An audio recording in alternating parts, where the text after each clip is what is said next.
Are you ready to take your business to the next level? Every day there are countless books and articles that are published offering the key on how to make your business a success. It's easy to feel overwhelmed trying to keep up and run your business. That's why Deb Creer created the Business Power Hour.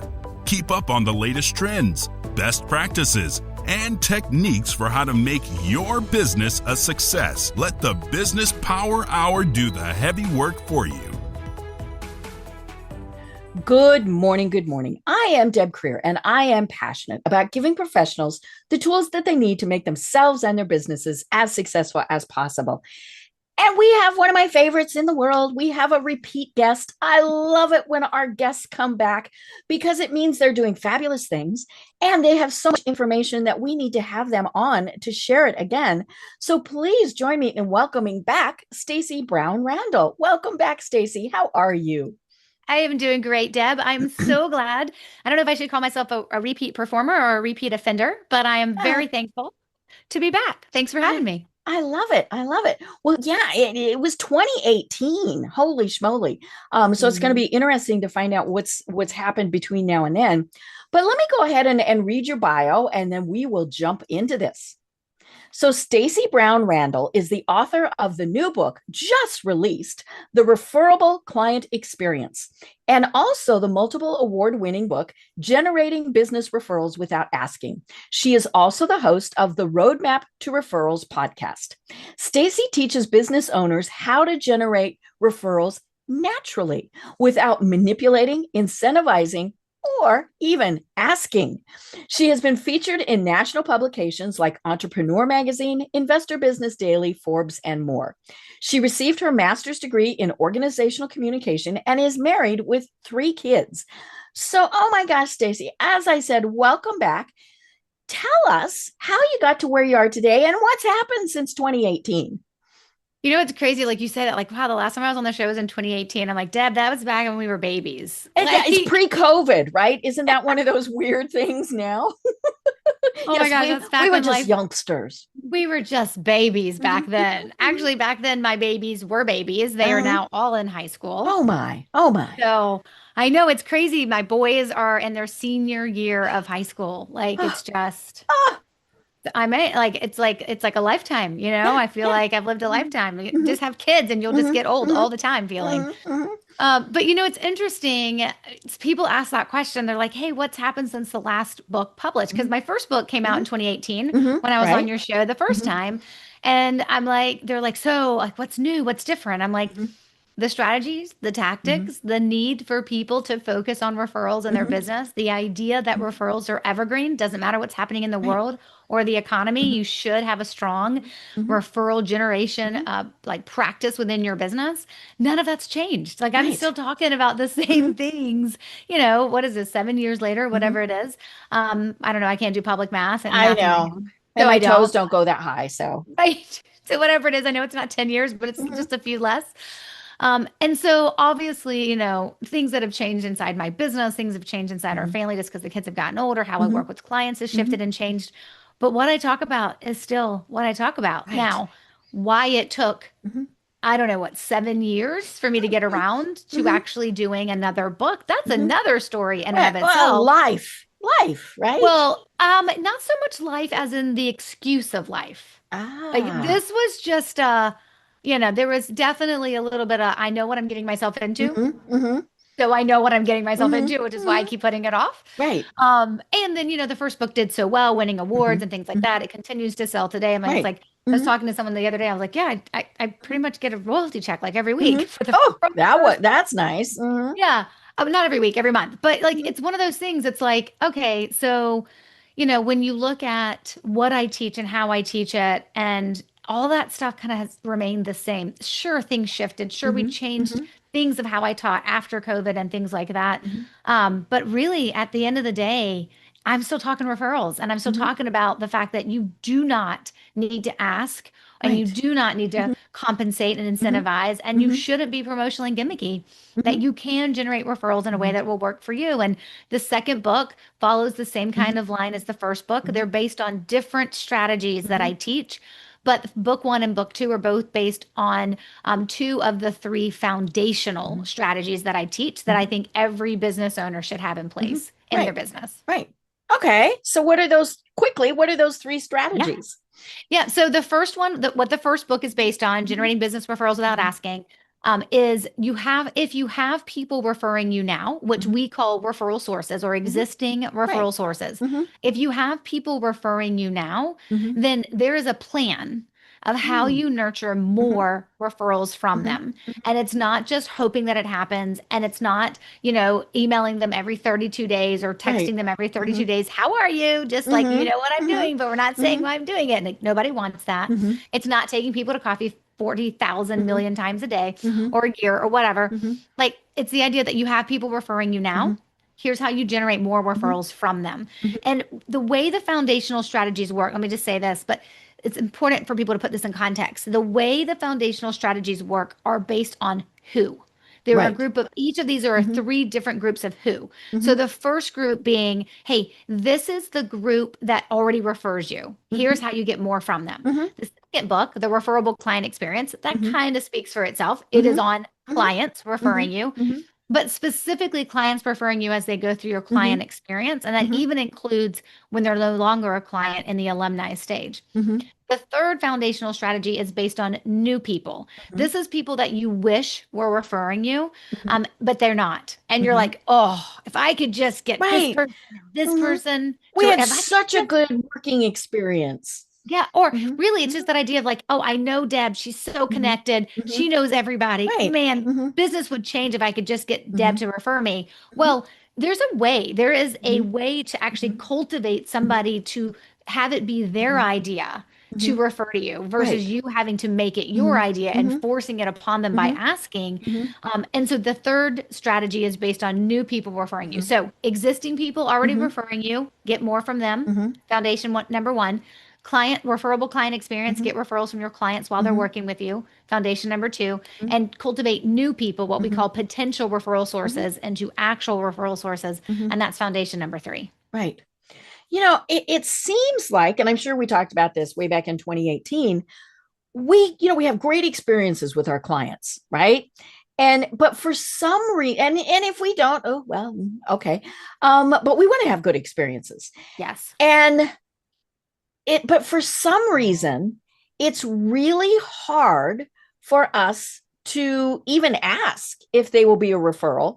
And I don't know why, maybe we're thinking, oh my gosh, they're going to say no. It was a horrible experience. There's lots of reasons that you don't want to ask. It's actually based in the science of referrals. Right. And so the key is, as you're saying, to do it, to have things set up so that you don't even have to ask. Yeah. So I think the thing that people have to know is a couple of things, right? Most people believe if they want referrals, they're going to have to ask only because that's been the only advice that's been out there for decades and decades and decades. So this is how you ask for referrals.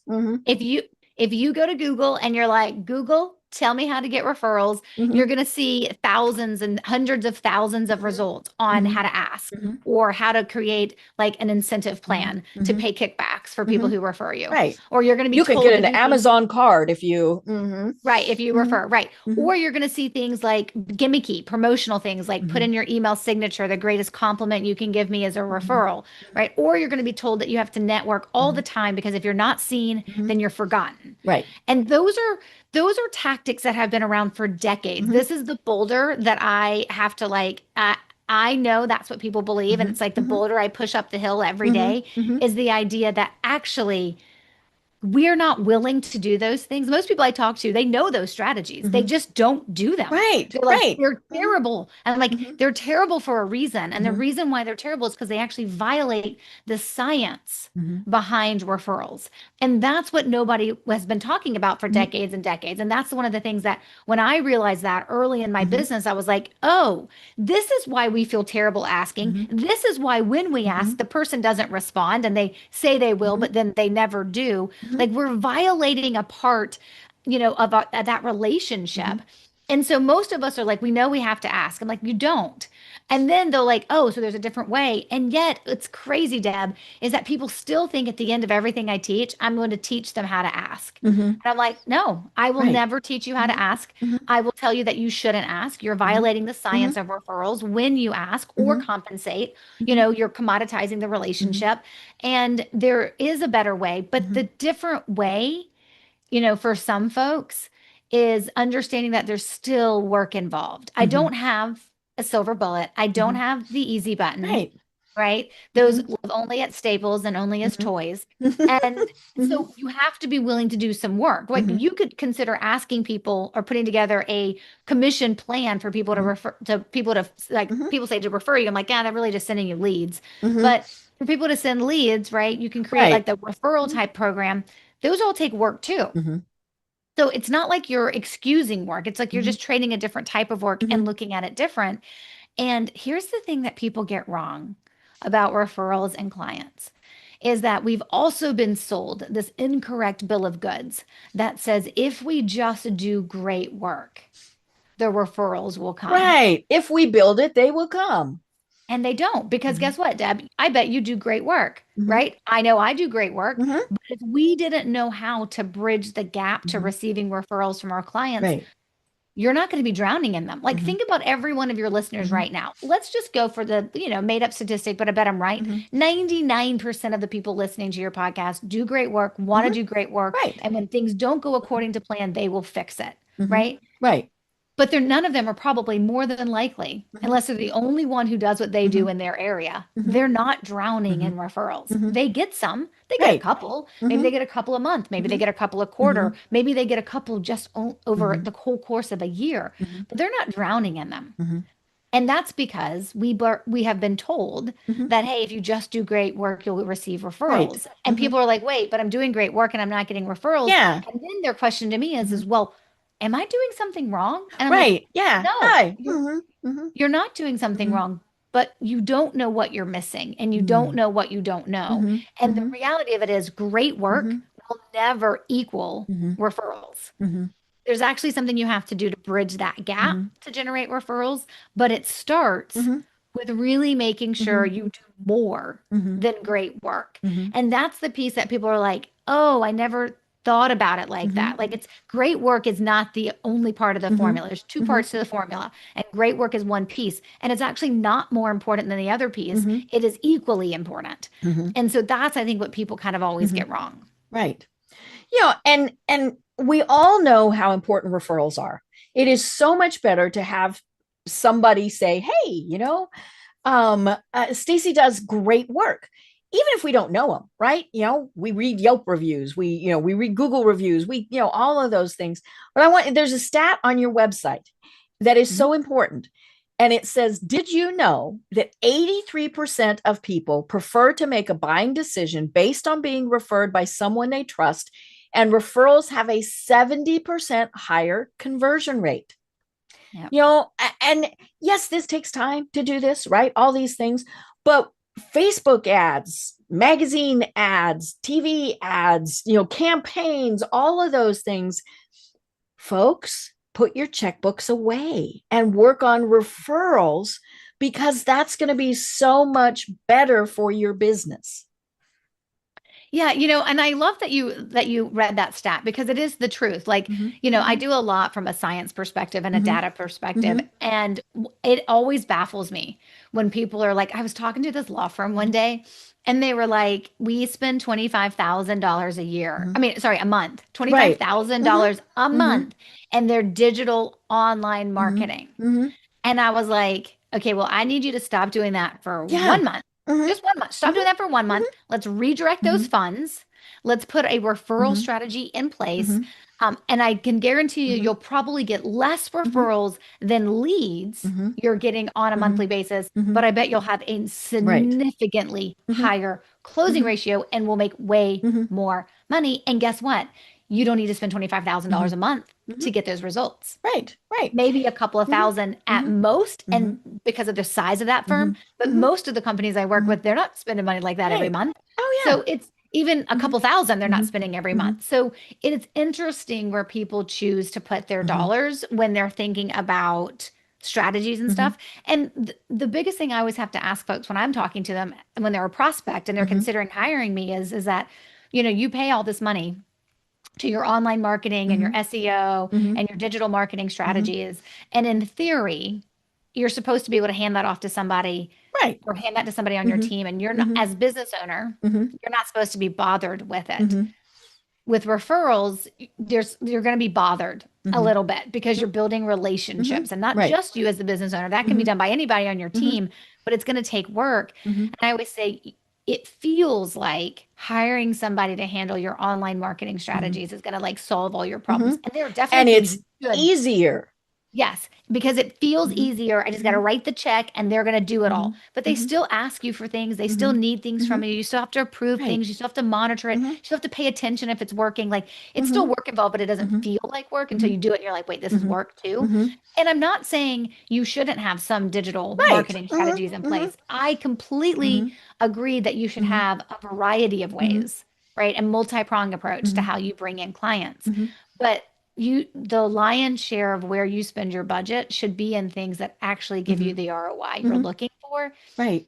Most of the time, generating Mhm. cold leads is not Mhm. it from a Mhm. conversion Right. perspective and a Right. conversion Yeah. data point. Yeah. And the thing with the cold lead is you're starting at zero. You have to, even, you have to start educating them about what you do. First, you have to get their attention. And then if they pay attention, you have to do, hey, here's what we do, here's who we are, yada, yada, yada, yada, yada. And that obviously takes tons of time, a lot of resources, all of those things. But when somebody like, and trust says, you need to work with Stacey, you've jumped all of those hurdles. Yep. And I think that's the thing. And it really is funny. I get it. I'm amused by the fact that people consider somebody they've never met. I mean, I joked about Google reviews and Yelp and all of those things. We don't know those people, but they're people, right? Yeah, for the most part. As opposed to an ad. And an ad tells you what you want to hear. But if somebody, even a random stranger, says, hey, Stacey is great to work with, it somehow jumps you up on that process. But of course, a true referral is so much more than just, hey, this is a great person. And so you mentioned the science. So talk to us a little bit more about that. Yeah. So here's the thing. You've already mentioned part of the science, but Mm-hmm. people think that's the only part of Mm-hmm. referral science, and that's Mm-hmm. the psychology of trust, Mm-hmm. right? So most of the time when I'm like, yeah, well, referrals are based on science. They're like, yeah, we Mm-hmm. know it's based on the psychology of trust. I'm like, Right. that's one piece. Mm-hmm. That's just one piece. Mm-hmm. And actually, it's the second piece. It's not even the Mm-hmm. first piece. The Mm-hmm. first piece of understanding referral science Mm-hmm. is understanding where you fit in the Mm-hmm. equation and the Mm-hmm. fact that referrals aren't about you. Mm-hmm. Because there's actually something going on in the brain of the Mm-hmm. referral source, the Mm-hmm. person who's going to refer a Mm-hmm. new potential client to you. So, Mm-hmm. again, we call those referral sources. So, Mm-hmm. there's something going on in the brain of the referral Mm-hmm. source. It's called the happiness trifecta. It is when the feel good chemicals are released Mm-hmm. when we do something Mm-hmm. that feels good. Mm-hmm. And so those chemicals are released in my brain Mm-hmm. when someone comes to me and they Mm-hmm. say, hey, I really need an attorney. And I'm Mm-hmm. like, and of course, not an attorney because all attorneys have a specialization. So that's Right. actually a So they terrible say, I example. need a business attorney. I need a business Mm-hmm. attorney because I need to get some, or, Mm-hmm. or, let's use an example that I've had recently. Someone said, like, I need to start protecting my intellectual property. And I'm like, okay, so you need an Mm-hmm. IP attorney. Mm-hmm. Right. In that moment, there's something that triggers in my brain when I am Mm-hmm. talking to a friend or to another business associate that has this problem. And Mm-hmm. what's triggering in my brain is that, wait, I can help. I can be the hero. Mm-hmm. But how I'm going to help them and how I'm Mm-hmm. going to be the hero is by referring them to that amazing intellectual Mm-hmm. property Mm-hmm. attorney. And Mm-hmm. so that's the piece that that attorney Mm-hmm. cannot force to Right. happen. Mm-hmm. You can't control that to happen. Mm-hmm. You can't control the opportunity I'm going to come Mm-hmm. across to have a conversation with Mm-hmm. someone when they say, hey, I have this problem. I need to solve it. And I'm like, wait, wait, wait. I know how to solve it. And in my Mm-hmm. head, I'm thinking, oh my gosh, I get to be helpful. I get to be the hero. Like Mm-hmm. this is all subconsciously Mm-hmm. happening, Right. but it's what's happening in the Mm-hmm. brain. It's the brain science of Mm-hmm. referrals. And Mm-hmm. it's the happiness trifecta that's being kind Mm-hmm. of like happening Mm-hmm. from that perspective Mm-hmm. of oh, this feels good to help someone, and how I'm helping them is by connecting them to attorney who's they feel good too because they get a new potential client, but it's not about them. It's about me helping someone who has a problem. And so that's the first piece with brain science. The second piece, of course, is the psychology of trust, right? But most people pay attention to the psychology of trust as in you can only trust me if you know how brilliant I am, or how many acronyms and certifications I have after my name, or all the things I've done that make my client's life better. This is hard for people to hear, but when someone's considering referring you, they don't consider any of that They stuff. don't go, oh, Stacey, MBA, right? They don't. Like, it doesn't matter. What the psychology of trust is filtering in is there is an understanding that of course you do great work. That's just like you're still in business, so you must do great work, right? Until you prove me otherwise. I mean, you can certainly violate my trust. Until you prove me otherwise, I assume you do great work. I assume you probably have all the certifications and acronyms after your name that you probably need to do great work, right? Like, I'm assuming that I can trust you because that's actually we're human brains are always looking for the shortcut, right? We're like, how do I make this faster? Like, oh yeah, I trust you until you tell me I can't trust you. And so from that perspective, what people don't pay attention to is it's not this is how brilliant I am, and this is my portfolio, and this is all the acronyms and all the certifications that I have, right? And all the degrees that I have. It's the maintaining of a relationship where we're maintaining trust. And that piece is really, really important. But it actually leads us into the third piece of science, and that is behavioral economics. And behavioral economics tells us how people who want to feel good and be the hero and have trust in us, how we maintain the relationship with them so that they think to refer us. And it's the things that we do, leveraging the positive, good side of behavioral economics, not the evil side, like taking advantage of reciprocity, but leveraging the good side. So like how we maintain a relationship. So we show up differently from everyone else so that there is the desire to refer to me, right? Versus anybody else that does what I do. So it's understanding how the brain fits into this, how the psychology of trust fits into this, how behavioral economics fits into this. And that's not all. Like, there's still like this, the dynamics of social networks and things like that come into play as well.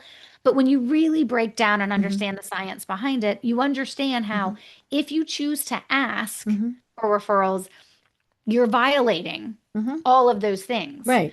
You're making it about you, and referrals aren't about you. They're about somebody else helping someone who has a problem by referring them to you. And so that's the piece that, like, when I can get people to shift their brain to like, oh, like that's why asking never works. I'm like, and why it's so awkward, because innately you knew this is making everybody uncomfortable. Most people can't put their finger on why. The why is because you're trying to artificially create something that does not exist, and you're trying to make them feel good. Yeah, you're well, it's not even making them feel good. Like, you're trying to manufacture something that doesn't exist, which is, Deb, if you ask me right now, hey, Stacey, can you refer someone to me? I'd be like, no. Yeah. Right? Because at the moment you ask me, you actually shut down my brain. Right. Like, Yeah. no, I don't. Not, right. Like, some people are just natural connectors, and they're thinking about ways to connect you all day long. Right. Those are unicorns. Yes. Find those unicorns. They are unicorns. And here's the thing. Most people are like, well, I've got to find those unicorns, right? We're like, yeah, but actually finding them is not easy. Right. And so unicorns are rare. Right. Unicorns are rare. You've got to have strategies and tactics that allow you to see people outside of the unicorns. Like, we talk about this in my book, the Referable Client Experience. When we get to the third section of the book and we talk about bridging the gap to referrals, I say, from a client perspective, referrals are going to come from three places. And the first one is right people. And guess what? It's the one I don't teach around, because those people have to reveal themselves. Now, I teach you how to take care of them once they do refer, but the right people are just connectors. They think about connecting. They think about referring. They don't think in their heads, who am I going to connect and refer today? It's like a natural part of who they are. We can't build a strategy around that. It's brilliant and fabulous. And I hope you have lots of the right people, and everyone has lots of the right people in their business. Just sending them referrals, right? Just because they're a client of yours and they can't help but share what they're doing. But we build strategies around the other two parts, which is more of what we can control. Because if we all waited until the unicorns or the right people showed up to refer us, it's not going to happen. We could be waiting a very Mhm, long time mhm. for any Right. level of consistency. Mhm, Anybody can have mhm, referral results mhm. sporadically, Right. but you can't build a business on Mhm, sporadically. mhm, You need it to happen mhm, consistently. mhm, And that's why we have to have mhm. strategies in place. Right, right. And I love in your new book that you talk about the client experience. Yeah. And that's what's going to really make people want to give you referrals. And the key is the client experience is not customer service and not customer support. So first explain what the or the client experience is. Yeah. So the client experience, by definition, is how a client feels Mhm, when they're working with you, when mhm, they're doing business with you. mhm, What's interesting, Deb, so as we've talked about, my first book came out in October of 2018. mhm, I started working on this book, I'm embarrassed to say it, in 2019. mhm. Well, then, like we said, life and all those other things. I get, yes, it was Mhm, COVID was an mhm, excuse, and then I just mhm, used that excuse mhm. way longer than it deserved to be an Oh, excuse. mhm, But when I first started doing all my research mhm, and like putting together the outline for mhm, this book and the clients I wanted to highlight and things mhm, like that, I was like, you know what? I should probably just mhm, see, does everybody mhm, define client experience the way I mhm. define it? Right. And most people didn't. And I didn't go to Mhm, like people like me. I went to like, big name like mhm, consulting firm companies that people would mhm, know to be like, okay, how does like, I go to like marketing mhm, agencies and consulting companies to mhm, be like, okay, so how is it defined in Forbes mhm, magazine, right? How does mhm. HubSpot define the client Right. experience? Like Mhm, big name companies. mhm, And back then, everybody had a different definition. And some of mhm. them I would say, oh, like that definition isn't even close to being Right. Mhm, like one organization I came across, mhm. it was just the client experience was described as the buyer's journey before they had even become a client. I'm like, well, that's nuts. Like, who Right. thinks that's right? Right. Mhm, And so, but when I then got back committed to this book, mhm, to getting it published last year, to mhm, have it published this year, mhm, right? At that point, I really was like, let's go make sure, is everyone still on mhm. crazy pages when it Right. comes to Right. really looking Mhm, at how we actually want mhm, to talk about client experience? mhm, And no, mm, everybody from all the mhm, places, the sources that I went to go check, everybody had kind of settled on the exact definition mhm, I've been using mhm. for years and that some others have used too, is like it's how the client feels. Right. Customer And it's just as service, simple as that. it is as simple as that, is how the client Mhm. feels. Now, let's be honest, it's emotions. So Right. there's a Mhm, lot packed into mhm, emotions. mhm, But at the end of the day, when you look at it, mhm, it's like it's just how the client mhm, feels. mhm, Customer service is what happens when something goes wrong. mhm, It's the I need to fix something. I have mhm, this problem. I call the mhm, customer service team mhm, to solve the mhm, problem for me. Now, mhm, I don't work with clients that are highly mhm, transactional or are in retail or mhm, mhm, hospitality or medical and things mhm, like that. I don't work with clients in those mhm, veins because, they have different needs when it comes to mhm, the client experience, mhm, and the client experience happens on mhm, at a mhm, different mhm. pace and a different scale. Right. So I'm working with like the professional service Mhm, firms and the mhm. creative industries, right? So Right. like I'm having Mhm, conversations and working with like attorneys mhm, and CPAs and or mhm, consultants, business mhm, coaches, mhm, leadership coaches, leadership consultants. That client experience isn't over in 30 mhm. days Right. or Mhm, a day, mhm, right? We're talking about the ability to have a client experience sometimes span definitely months, mhm. but for Right. some folks a Mhm, year, and for mhm, other folks longer than a mhm, year. mhm, The ability for emotions to get all out of whack mhm. during all of that is Oh, higher stakes, right? yes. It is Mhm, just higher mhm, stakes. And it's something to pay attention to. And it's mhm, just something to mhm, notice because mhm, it is reality. mhm, And so, I tell a story in the book about so I come from a restaurant family. My grandmother owned restaurants, my uncle did, then my brother mhm, did, then I married a man who decided to start a restaurant. Like I'm just always around restaurants. mhm, And I use the example of a restaurant getting anybody in from the start of their client experience and of course, a restaurant would refer to it as a customer experience, mhm, but mhm, getting a person from the minute they step into the mhm, door to the minute they leave the mhm, restaurant, that client experience, that customer mhm, experience can be done within an hour, maybe mhm. 90 minutes, Right. right? Yeah. And you're However looking at long it takes them to eat.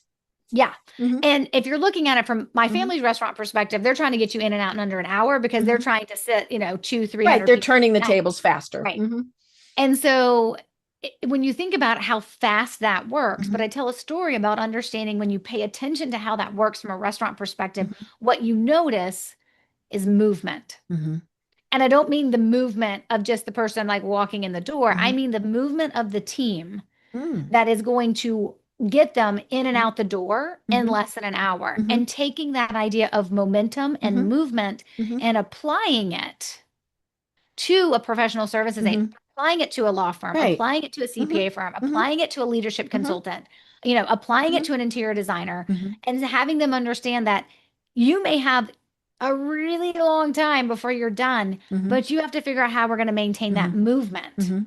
throughout it. Right. And that's really important for Mhm. people to shift their thinking about the Mhm. client experience. Mhm. So, that's one thing I always say. Customer service is how you fix things. Mhm. Client Mhm. experience is an intentional, Mhm. planned process of how your clients are going, of how Mhm. you're going to do the best you can to have your Mhm. clients feel a certain Mhm. way while they're working with you. Mhm. And there's a formula and there's stages and Mhm. there's things you have to Mhm. understand. Right. It's interesting when I was reviewing your book, one of the things that struck me is every business has a client experience. Oh, yeah. I don't care if you're the one person shop or you're Walmart, right? They all have that client experience. And, but as you said, so many don't even pay any attention to it. You No. came in, you bought the thing, you left. Okay. But, you usually want them to either come back and buy again or tell their friends, right? And so I can't think of anything really that is a one-time transaction where you really don't care. Walmart certainly wants you to continue doing your weekly shopping there. An attorney wants you to keep coming back. Obviously it depends on what they are. If say they're a divorce attorney, well, maybe they, Right. it's kind of like They don't actually, most divorce attorneys right, that I work with, they don't want you coming back. They don't right, actually want to have to help you yeah. to begin with, right? Oh yeah. Yeah. If But they they don't do want to want, see you 4 and 5 times, they're gonna be like, really? but they do want you Mhm. to refer them. Yes, yes. Yeah. And they want you to say, Bob treated me with respect. All of those various things, but it's the feelings. It really is those feelings. Did you feel, I think one of the worst things is when I go into a business, a restaurant, a store, something like that, and you're not even acknowledged. Yeah. And the same thing happens, do you send an email to somebody, you post on their Facebook page, you do whatever, and you get crickets because your first instinct is they cannot be bothered. Now, who knows why they didn't, we were talking about the big global computer outage. Maybe they Yeah. didn't get that email, right? And so, give them a little bit of grace and ping them again. But it's excuse me, it starts so early in that process. And we don't think about it. As you were talking about your restaurant and all your experiences, how are you treated by the host or the hostess? Right. And if there is one, I mean, sometimes there's that you go sit yourself, but yeah, are you acknowledged when you get there with a happy person as opposed to what's your name? 30-minute wait. You're Yeah. like, wow. But if it's, hi, how are you? There's going to be a 30-minute wait, but let me take your name, have a seat. That sets the tone for everything. And I think that's, what so many people forget is that initial experience is absolutely critical. Yeah, we like to be thanked at the end with whatever, but how were you initially acknowledged? Yeah. And I think, sometimes when I'm like working with a law firm, right, or Mm-hmm, I'm working mm-hmm, with a marketing consultant, mm-hmm. like they don't, you're not coming into their office most of the Right. time, right? Yeah. Sometimes you are. There are Mm-hmm, some mm-hmm, firms, right? There mm-hmm. are some companies that still have physical locations, Right. but most of them, Mm-hmm. they're like It's all online and then it's virtual. Yeah. Mm-hmm, all virtual. And mm-hmm, so like I always tell folks, I was like, there's certain things a mm-hmm, restaurant and a store has to mm-hmm, worry about that we don't have to worry about. mm-hmm, mm-hmm, Because like it matters to mm-hmm, me mm-hmm, what my office mm-hmm, space looks like because mm-hmm. I'm driven by aesthetic and actually Right. not even like it has to be pretty Mm-hmm, pictured, like designed well. mm-hmm. I'm driven by is it clean and organized, Right. Yeah. If right? I And had to put nobody my sees hand on it. a file, could I? Yeah. I Mm-hmm, would say like almost all, but maybe one or two of my clients, and that would be only because they lived in Charlotte and mm-hmm, maybe they've been in my mm-hmm. office since I moved to this office Right. versus my old one. Mm-hmm, mm-hmm. They have no idea what the space Right. looks like outside Mm-hmm, of this Zoom screen. mm-hmm, It mm-hmm. doesn't matter. It doesn't Right. matter that Mm-hmm, my husband's desk is over there mm-hmm, and it's very messy and I would never mm-hmm, live like that, mm-hmm, right? mm-hmm, But like it's more he has another office he goes mm-hmm, to that's become more of his dumping ground. mm-hmm, But the reality of it is that there's certain things in the client experience mm-hmm, that we don't have to worry about, but it also means we don't have those opportunities to set the tone from that perspective. So we have to look to do it in other ways. And so I always tell folks, so when we talk about the client experience, we talk about there's a formula. There's two parts to this formula. You have to have both. Everybody knows the first part. The first part is that you've got to do great work. You have to be valuable. You have to do great work. You got to solve problems when they go wrong, right? No one expects perfection, but you've got to do great work. And most people leave it at that. They're like, I do great work. That's all good. I'm like, yeah, the second part of that formula is actually the relationship that you build with your client. So you've got your work outreach, or what we call work touch points. And then you have your relationship building touch points as well. And they are equally important. There will always be more work touch points than there are relationship building touch points. But most people completely forget or don't even know that the relationship building touch points is a part of the equation.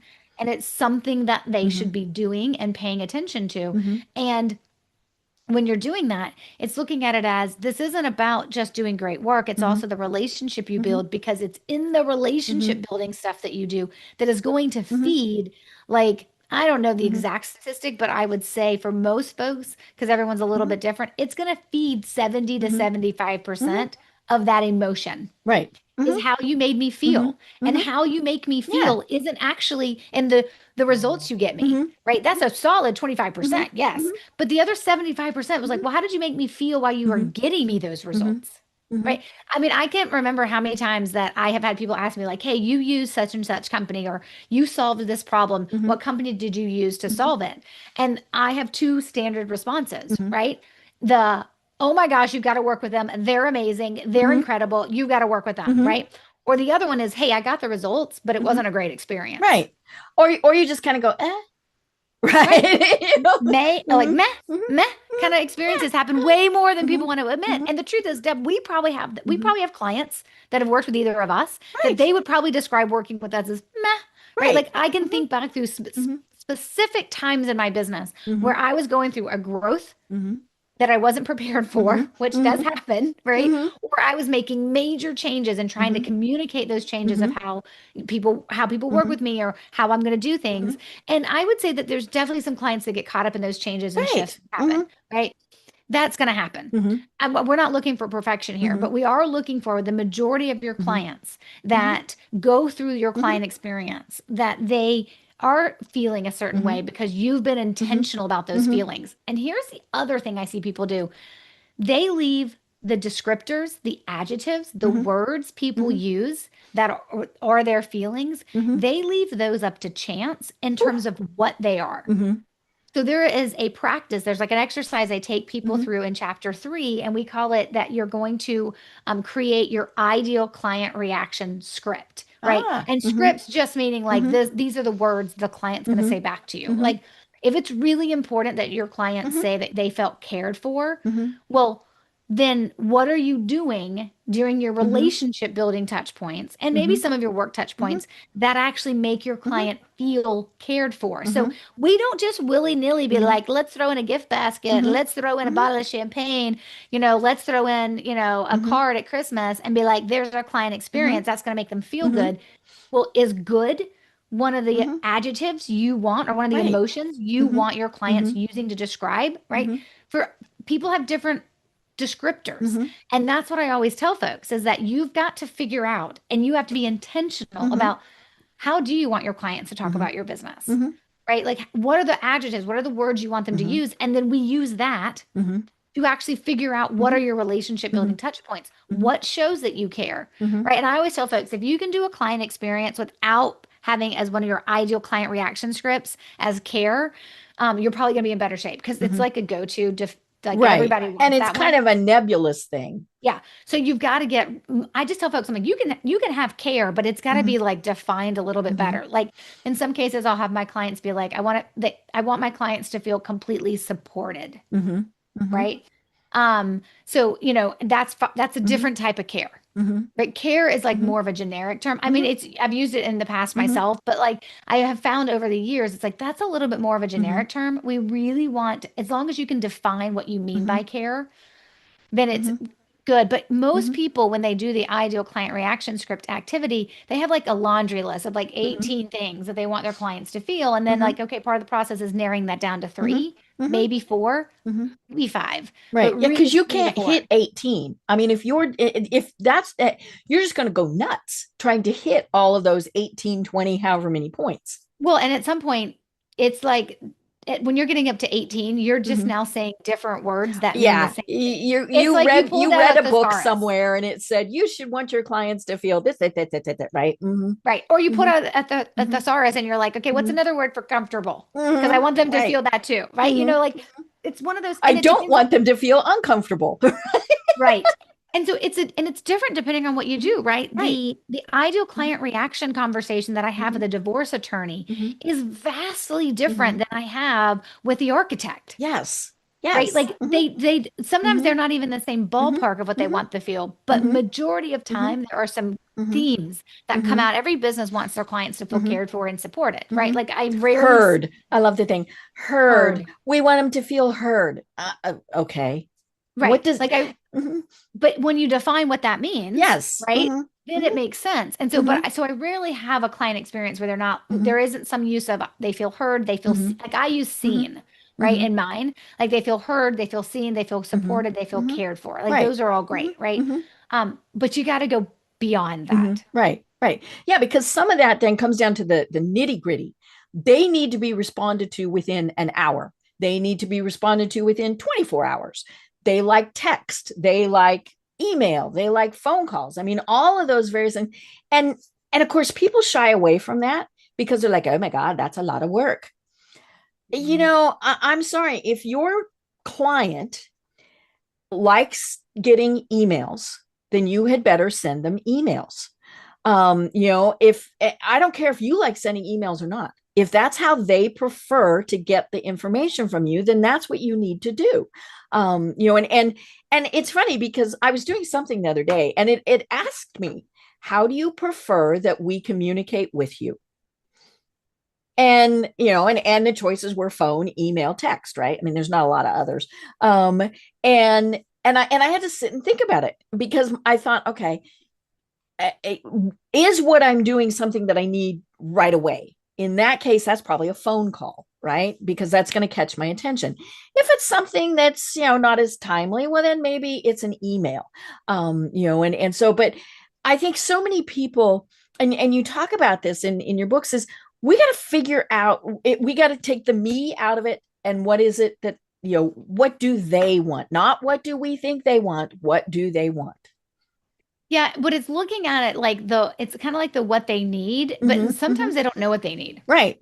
Right. Especially, I mean, it might be a one-time thing. They've never dealt with a divorce attorney. So what do they want from them? They have no idea. Right. And so in some cases, we have to look at it in terms of our clients think they know what they want and what they need, but they actually don't know. Right. Right. Most people would say, hey, I want you to communicate with me via email. And you're like, yeah, but you have zero control over your inbox. Right. Right. Like the majority of people have zero control over their inbox. So it's like, are you sure that's what you want? Right. Yeah. So what I talk about with in the client experience that we talk about in the book and what I help my clients understand is actually setting expectations is really, really important. And if you decide I communicate with my clients via email. Like that is how we communicate. Right. I have one level of clients, my VIPs that can text me. But outside of that, I know I'm not great at text. I know if I had all my clients texting me, I'd be like, some of them would be forgotten, right? Yeah, because they get shoved down. Yeah. So sometimes it's more about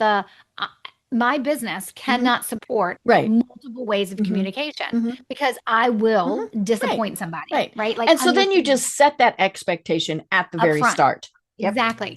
But here's the thing that I always tell folks is that actually the best way to set expectations is to show me what it's going to be like to work with you. So show me, and we talk about this in chapter 4. It's called the expectation map. It's show me visually what it looks like to work with you. Like, what is that whole process going to look like to work with you? Because then I know, well, the map showed that this stage I'm in takes 2 or 3 weeks. So it's not really a big deal that I haven't heard from them in 2 or 3 weeks, right? I have a lot of clients who are like, so I just need to like, email my clients every week and tell them there's nothing to tell them because nothing's happened. Otherwise, they're going to be the nervous Nellies going, you've forgotten us or whatever. So when people hear that advice, they're like, so I'm just supposed to email a client. Like people, this is what people teach. They're like, hey, you should email your clients every week, even just to say there's no update. And I'm like, no offense, but I'm really busy. And if you email I don't me want every that email. single week, right? If you email me every single week to tell me there's no update, I'm going to go insane. I'm going to be like, at some point, I'm going to be like, stop emailing me. Yeah. Tell me And when there is an when update. when you get the one that says, hey, this is what's going on, I don't even open it because I'm assuming you're telling me, right? There's nothing to tell. So I tell folks, I was like, the way you combat that is for your clients to understand what's happening. And you do that if you want me to remember it, because 64% of adult learners actually learn visually before they are going to learn from what they hear or what they write.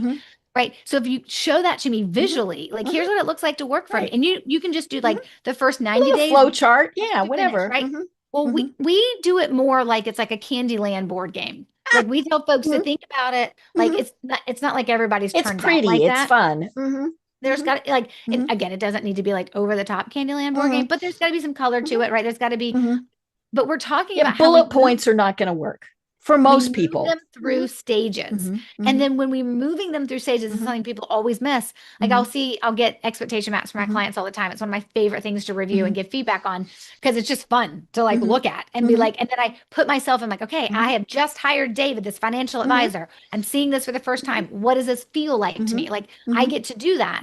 And so I go through, and the thing people always miss is they forget to put timetables. Right. What's the time that it's going to take me to sit in this stage and then to this stage and then to this stage? And the idea of understanding that you don't have to over communicate. You don't have to communicate every month or every week or every day, but you do have to make sure your clients know why they're not hearing from you. Right. And the best way to do that is visually. Now, I would recommend you probably shouldn't go a month or two without communicating with your clients, right? But I'm talking about the people who are like, I send an email every Friday to my clients just to tell them there's no update. And I'm like, have you ever asked your clients if that's super annoying?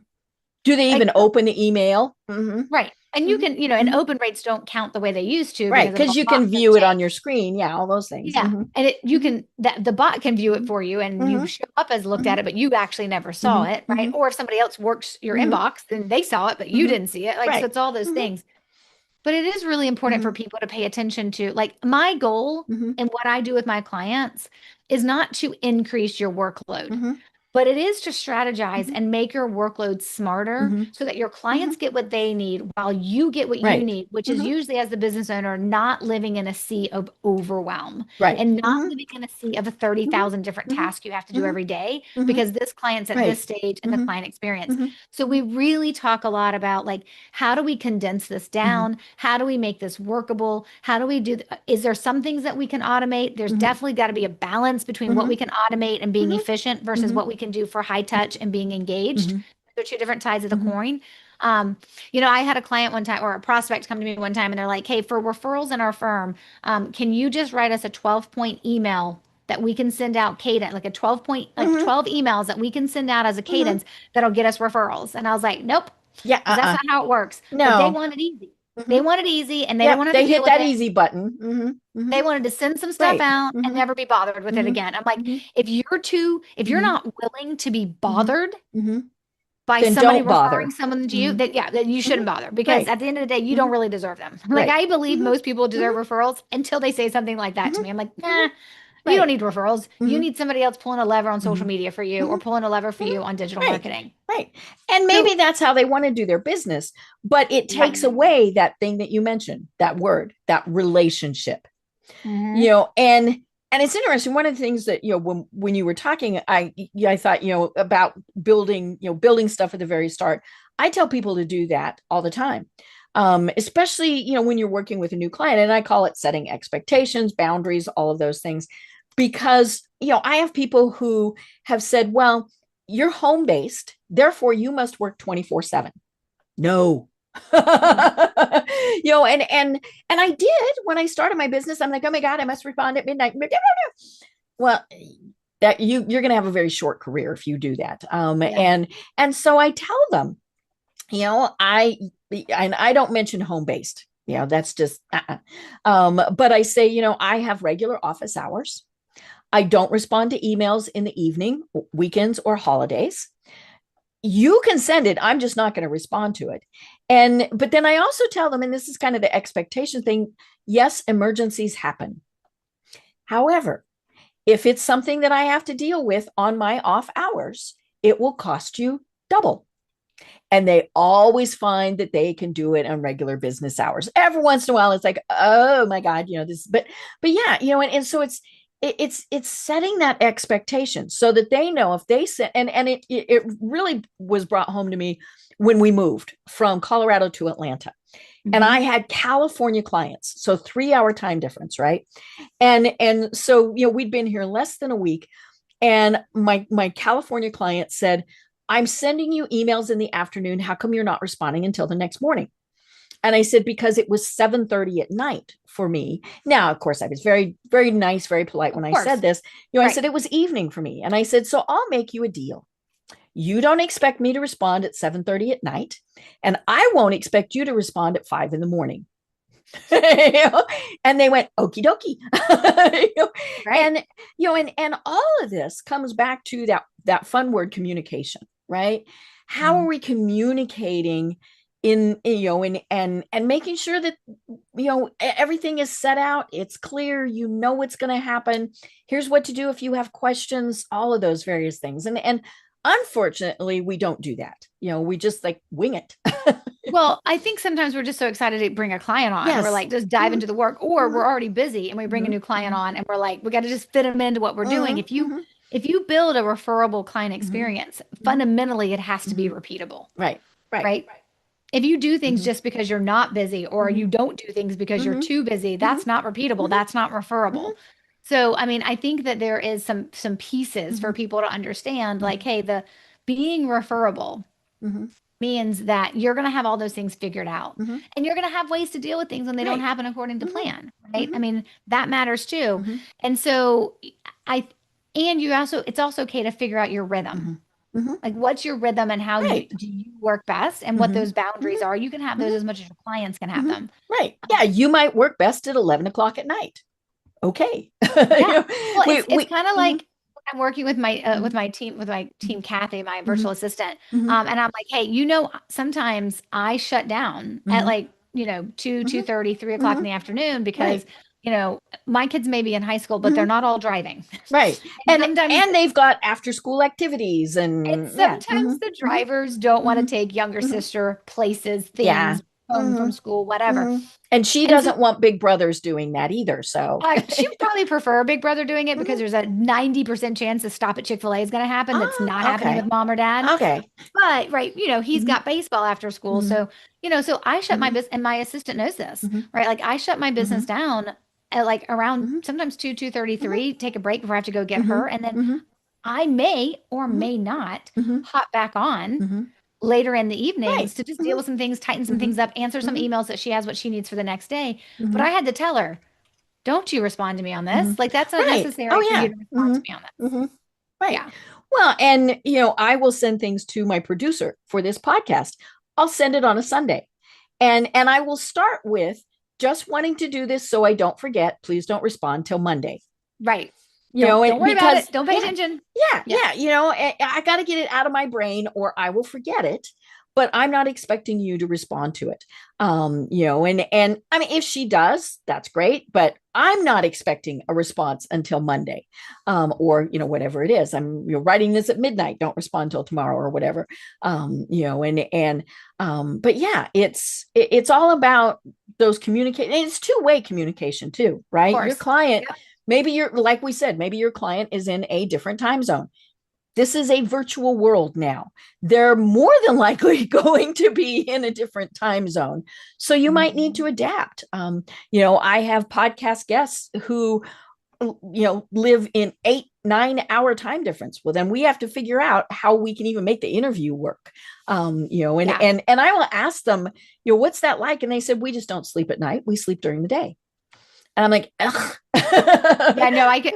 It's every time I get on a podcast in Australia, I know, like when my assistant's like, I hey, we're know. booking this when they're in Mhm, Australia. I'm like, okay, so I just know that's going to mhm, be depending on where they are mhm, and what time zone, like mhm, mhm, daylight savings time we're in or mhm. not. I Right. know we're starting, Mhm, I'd be lucky to mhm, get an interview in at mhm, like 4 or 5, but mhm, more than likely it's going to be like mhm. 7 or 8. Right, right. Or early morning. I've interviewed people in their bathrobes. That's always entertaining. It's like Yeah. not putting this on YouTube.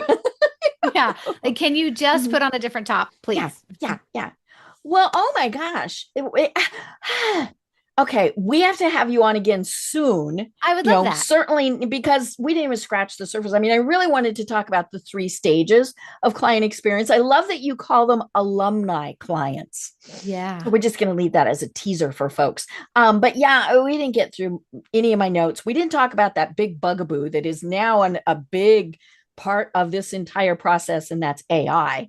And all of that. So we will definitely have you on again very soon after the first of the year.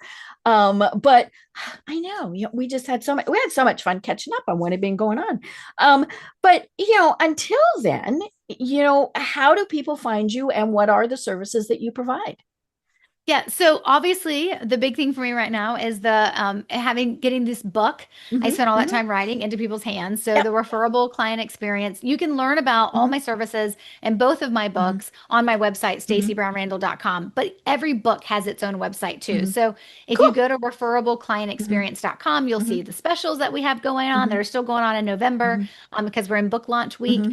So if people are interested in checking that out, that's available for them. Referableclientexperience.com.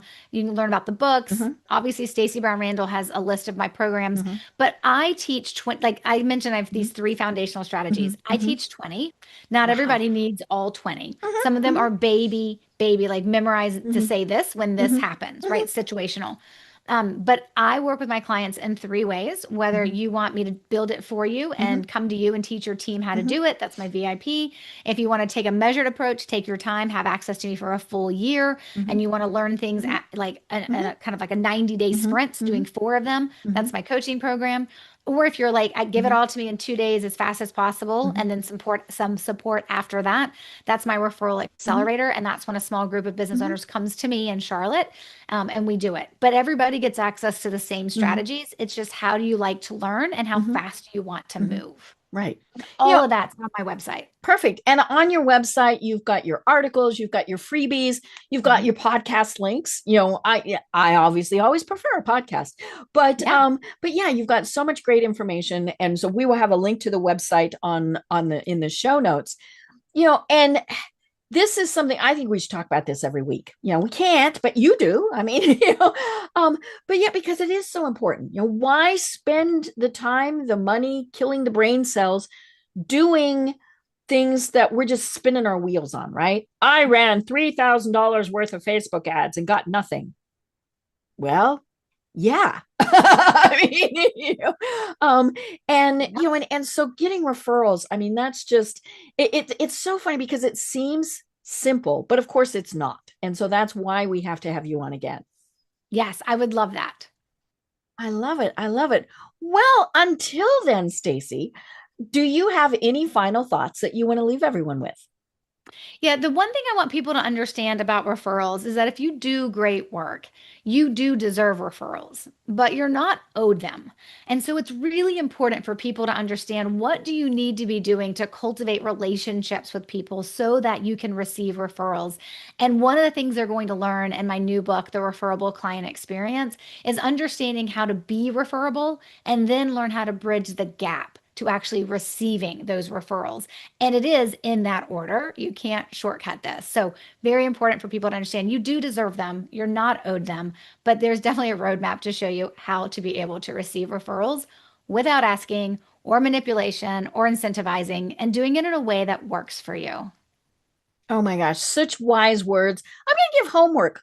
Folks, you need to get Stacey's book and read it before we have her on again. That way, we'll all have questions that we can be thinking about.